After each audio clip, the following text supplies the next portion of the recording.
안녕하세요. 건강한 노년을 꿈꾸는 여러분, 혹시 최근에 계단을 오르내리기가 예전보다 힘들어졌다고 느끼신 적 있으신가요? 아니면 무거운 물건을 들 때요, 이게 이렇게 무거웠나 하고 놀라신 경험이 있으실까요? 사실 저희 어머니도 얼마 전에 이런 말씀을 하셨어요. 예전엔 쌀포대 하나쯤은 거뜬했는데 요즘엔 10kg만 되어도 버겁더라. 이런 변화, 단순히 나이가 들어서 그러려니 하고 넘기시면 안 됩니다. 오늘 아침 대한노인의학회에서 발표한 충격적인 연구 결과를 들어보셨나요? 우리나라 65세 이상 어르신 중 무려 35%가 근감소증을 앓고 있다는 사실이 밝혀졌습니다. 더 놀라운 건 이 중 절반 이상이 자신의 상태를 모르고 계신다는 점이에요. 근감소증, 이 단어 자체가 좀 어렵게 느껴지시죠? 쉽게 말하면 근육이 줄어드는 병이라고 생각하시면 됩니다. 하지만 이게 단순히 근육만의 문제가 아니에요. 우리 몸 전체의 활력과 독립적인 생활을 위협하는 심각한 신호랍니다. 여러분 중에 이런 경험 있으신 분 계실 거예요. 젊었을 때는 하루 종일 일해도 끄떡없었는데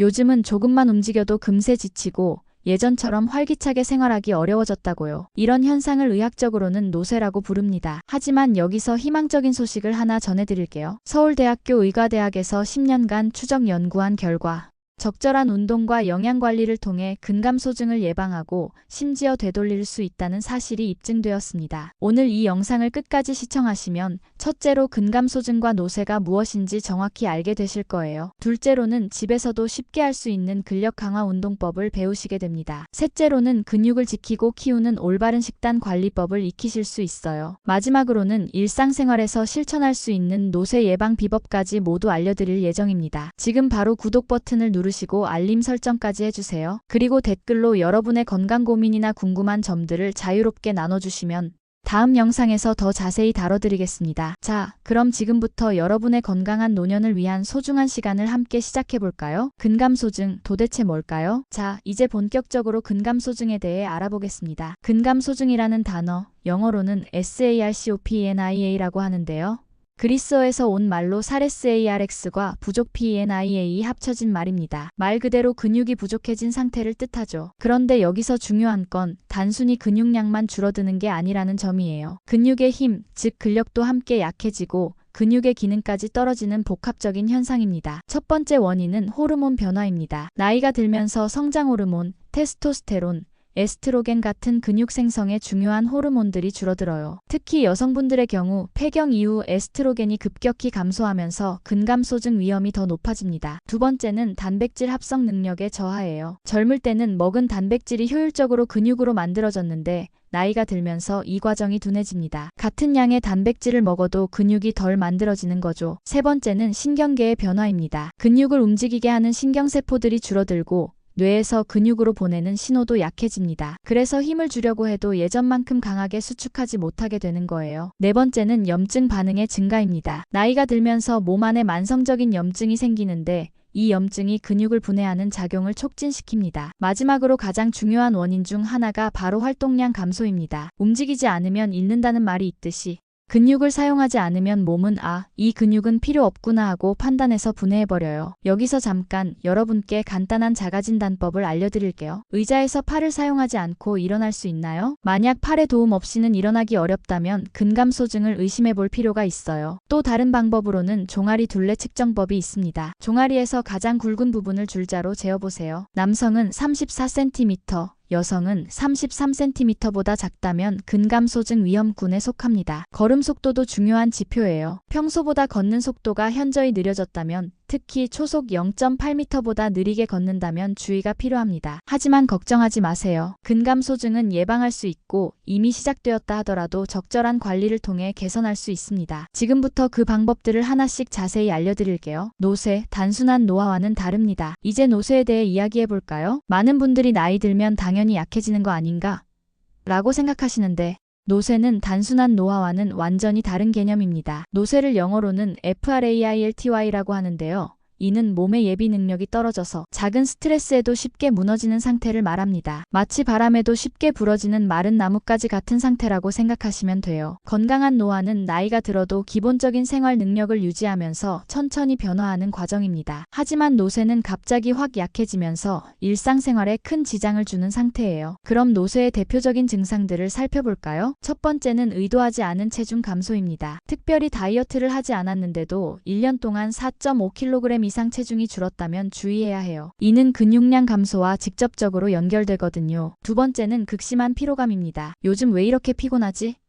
라는 말을 자주 하시게 되고 조금만 활동해도 금세 지치는 상태가 지속됩니다. 세 번째는 근력 약화예요. 악력, 즉 손아귀 힘이 현저히 떨어집니다. 남성의 경우 26kg, 여성의 경우 18kg보다 약하다면 노쇠를 의심해 볼 수 있어요. 네 번째는 보행 속도 저하입니다. 평소보다 걷는 속도가 느려지고 특히 4m를 걷는데 5초 이상 걸린다면 주의가 필요합니다. 다섯 번째는 활동량 감소예요. 예전에 즐겨하던 활동들을 하기 싫어하고 집에만 있으려고 하는 경향이 강해집니다. 이 5가지 중 3개 이상에 해당한다면 노쇠 상태로 진단할 수 있어요. 한두 개에 해당한다면 전 노쇠 단계로 아직 되돌릴 수 있는 시기입니다. 그런데 여기서 중요한 건 노쇠와 근감소증이 서로 밀접한 관계에 있다는 점이에요. 근감소증이 진행되면 노쇠로 이어질 가능성이 높고 노쇠 상태에서는 근감소증이 더 빨리 진행됩니다. 마치 악순환의 고리 같은 거죠. 실제로 연세대학교 의과대학에서 발표한 연구에 따르면 근감소증이 있는 노인의 경우 그렇지 않은 노인에 비해 노쇠 발생 위험이 3.2배나 높다고 합니다. 또한 노쇠 상태에 있는 어르신들은 다음과 같은 위험에 더 많이 노출됩니다. 낙상 위험이 2~3배 증가해요. 근력이 약해지고 균형 감각이 떨어지면서 넘어질 가능성이 높아지거든요. 그리고 한번 넘어지면 골절 위험도 크게 증가합니다. 감염에 대한 저항력도 떨어져요. 면역력이 약해지면서 감기나 폐렴 같은 감염성 질환에 쉽게 걸리고 회복도 더디게 됩니다. 입원 기간도 길어지고 재입원율도 높아집니다. 몸의 회복력이 떨어져 있기 때문에 치료 효과도 떨어지고 합병증 발생 위험도 커지거든요. 자, 이제 가장 중요한 부분인 운동법에 대해 알아보겠습니다. 운동이라고 하면 헬스장에 가야 하는 거 아닌가요?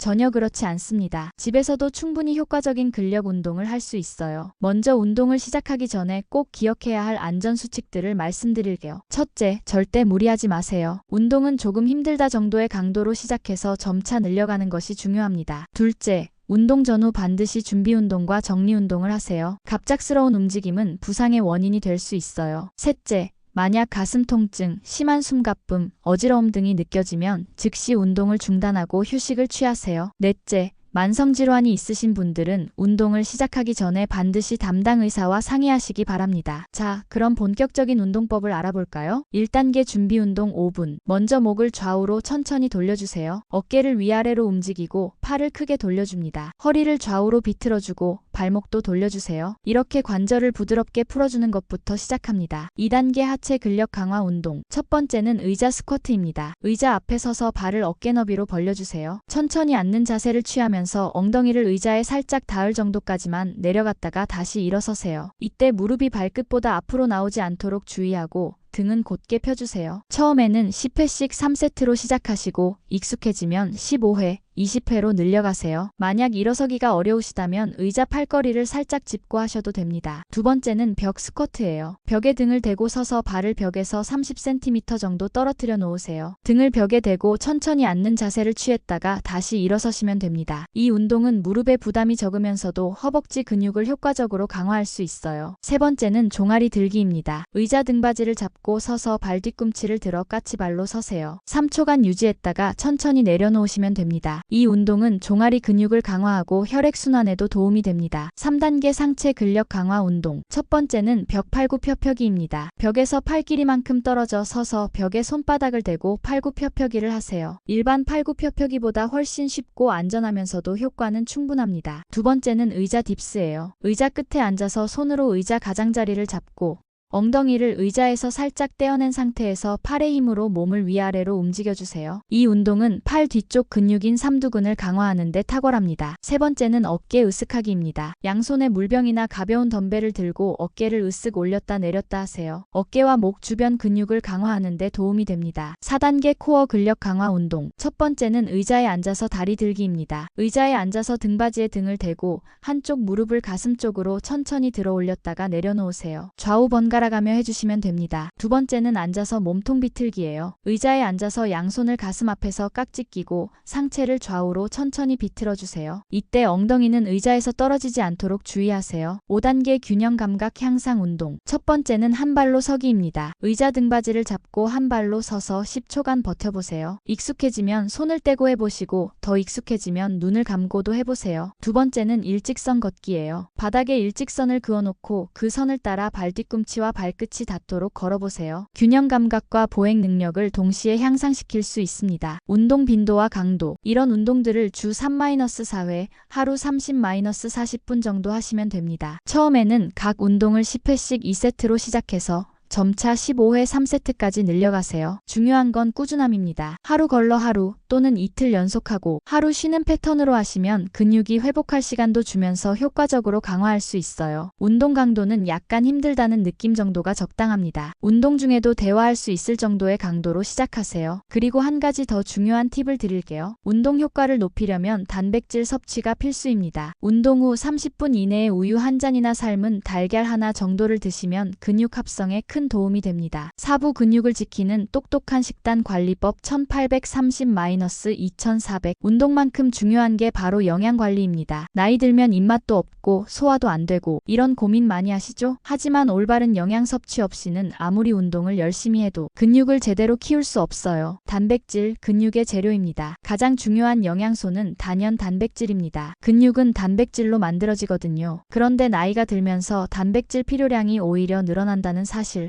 알고 계셨나요? 젊은 사람은 체중 1kg당 0.8g의 단백질이 필요하지만 65세 이상은 1.2에서 1.5g이 필요합니다. 체중이 60kg이신 분이라면 하루에 72에서 90g의 단백질을 드셔야 한다는 뜻이에요. 이게 얼마나 되는지 감이 안 오시죠? 삶은 달걀 하나에 약 6g, 우유 한 컵에 8g, 두부 한 모 300g에 약 20g, 생선 한 토막 100g에 20에서 25g 정도의 단백질이 들어있어요. 하지만 여기서 중요한 건 한 번에 많이 먹는 것보다 하루 3끼에 골고루 나누어 드시는 게 좋다는 점입니다. 우리 몸은 한 번에 처리할 수 있는 단백질 양이 제한되어 있거든요. 양질의 단백질 식품들. 첫 번째로 추천하는 건 달걀입니다. 완전 단백질이라고 불릴 만큼 우리 몸에 필요한 모든 아미노산이 들어있어요. 하루 한두 개 정도 드시면 좋습니다. 두 번째는 생선이에요. 특히 고등어, 삼치, 연어 같은 등푸른 생선은 단백질뿐만 아니라 오메가3, 지방산도 풍부해서 염증을 줄이는 데도 도움이 됩니다. 세 번째는 닭가슴살입니다. 지방이 적고 단백질이 풍부해서 근육 형성에 탁월해요. 삶아서 드시거나 찜으로 드시면 소화에도 부담이 적습니다. 네 번째는 두부와 콩류예요. 식물성 단백질의 대표 주자로 소화가 잘 되고 이소플라본 같은 유익한 성분도 함께 섭취할 수 있습니다. 다섯 번째는 우유와 유제품입니다. 단백질과 칼슘을 동시에 섭취할 수 있어서 근육과 뼈 건강에 모두 도움이 됩니다. 비타민 D, 숨겨진 근육 영양소. 비타민 D가 부족하면 근력이 떨어진다는 사실 알고 계셨나요? 비타민 D는 근육세포의 기능을 조절하는 중요한 역할을 합니다. 하지만 우리나라 65세 이상 어르신의 90% 이상이 비타민 D 부족 상태라고 해요. 특히 겨울철에는 햇빛 노출이 줄어들면서 더욱 부족해집니다. 비타민 D가 풍부한 식품으로는 연어, 고등어, 달걀 노른자, 버섯 등이 있어요. 하지만 식품만으로는 충분한 양을 섭취하기 어려우니 하루 15-20분 정도는 햇빛을 쬐시는 것이 좋습니다. 칼슘과 마그네슘, 근육 수축의 필수 요소. 근육이 수축하고 이완하는 데는 칼슘과 마그네슘이 필요합니다. 칼슘은 우유, 치즈, 멸치, 시금치 등에 많이 들어있고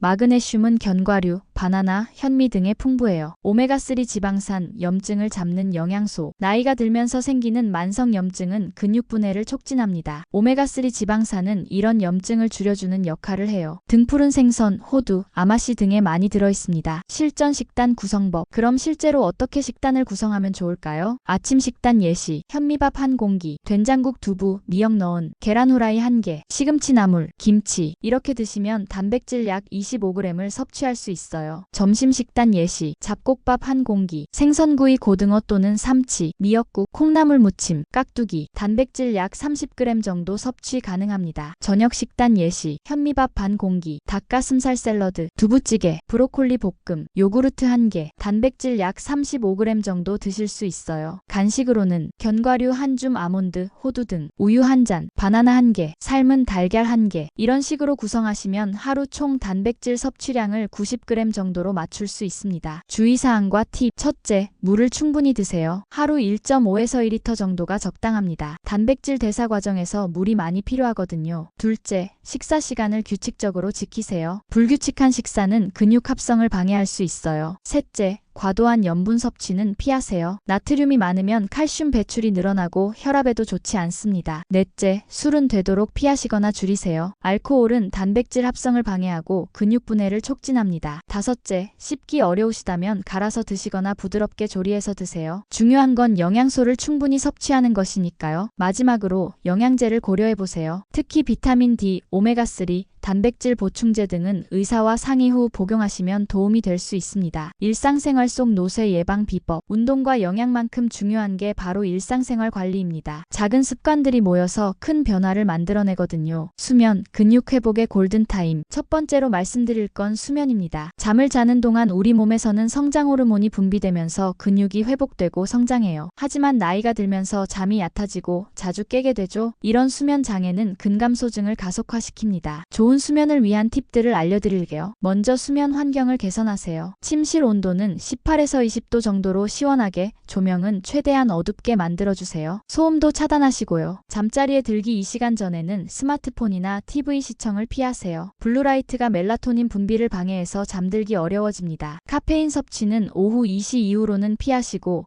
저녁 식사는 잠자리에 들기 3시간 전에 마치세요. 규칙적인 수면 패턴을 유지하는 것도 중요해요. 매일 같은 시간에 자고 일어나려고 노력하세요. 스트레스 관리, 마음의 건강이 몸의 건강. 만성적인 스트레스는 코르티솔이라는 호르몬을 과도하게 분비시켜서 근육을 분해합니다. 스트레스 관리도 근감소증 예방에 중요한 요소예요. 스트레스 해소법으로는 명상, 요가, 태극권 같은 마음을 안정시키는 활동들이 좋습니다. 하루 10에서 15분만 투자해도 큰 효과를 볼 수 있어요. 또한 취미 활동을 갖는 것도 중요합니다. 독서, 원예, 그림 그리기, 악기 연주 등 자신이 즐길 수 있는 활동을 찾아보세요. 사회적 관계도 스트레스 관리에 큰 도움이 됩니다. 가족, 친구들과의 만남을 늘리고 동호회나 봉사활동에 참여해보세요. 금연과 절주, 선택이 아닌 필수. 흡연은 근육으로 가는 산소 공급을 방해하고 염증을 증가시켜서 근감소증을 가속화합니다. 지금이라도 늦지 않으니 금연을 시작하세요. 과도한 음주도 마찬가지예요. 알코올은 단백질 합성을 방해하고 수면의 질을 떨어뜨립니다. 남성은 하루 2잔, 여성은 1잔 이내로 제한하시거나 아예 끊으시는 게 좋습니다. 정기 건강검진, 조기 발견이 최고의 치료. 근감소증과 노쇠는 조기에 발견할수록 치료 효과가 좋습니다. 정기적인 건강검진을 통해 근육량, 근력, 보행 속도 등을 체크해보세요. 특히 다음과 같은 검사들을 받아보시는 것을 추천합니다. 체성분 검사, 근육량과 체지방량을 정확히 측정, 악력 측정, 전체적인 근력 상태 평가, 보행 속도 측정, 기능적 능력 평가, 혈액 검사, 비타민 D, 단백질 수치 등 확인, 약물 관리, 부작용도 체크하세요. 복용 중인 약물들이 근감소증에 영향을 줄 수 있어요. 특히 스테로이드, 일부 혈압약, 항우울제 등은 근육량 감소와 관련이 있습니다. 정기적으로 담당 의사와 상의해서 약물을 점검하고 필요하다면 조정하는 것이 좋습니다. 낙상 예방, 안전한 환경 만들기. 근력이 약해지면 낙상 위험이 높아집니다. 집안 환경을 안전하게 만드는 것도 중요해요. 화장실과 계단에는 손잡이를 설치하고 바닥에 문턱이나 전선 같은 걸림돌을 제거하세요. 조명도 충분히 밝게 해주시고요. 미끄러운 슬리퍼보다는 발에 잘 맞는 운동화를 신으시는 것이 좋습니다. 사회활동 참여, 활기찬 노년의 비결. 집에만 있으면 활동량이 줄어들고 우울감도 생길 수 있어요. 적극적으로 사회활동에 참여해보세요. 경로당, 복지관, 문화센터 등에서 진행하는 프로그램들에 참여하시거나 자원봉사 활동을 해보시는 것도 좋습니다. 새로운 것을 배우는 것도 뇌 건강에 도움이 됩니다. 컴퓨터, 스마트폰 사용법을 배우거나 새로운 언어를 배워보세요. 근감소증과 노쇠, 처음에는 어려운 단어들로 느껴지셨겠지만 결국 핵심은 간단합니다. 꾸준한 운동, 올바른 영양 섭취, 그리고 건강한 생활 습관이 전부예요. 이 영상이 도움이 되셨다면 좋아요 버튼을 눌러주시고 구독과 알림 설정도 부탁드립니다. 그리고 댓글로 여러분의 건강관리 경험이나 궁금한 점들을 나눠주세요. 다음 영상에서 더 자세히 다뤄드리겠습니다. 감사합니다.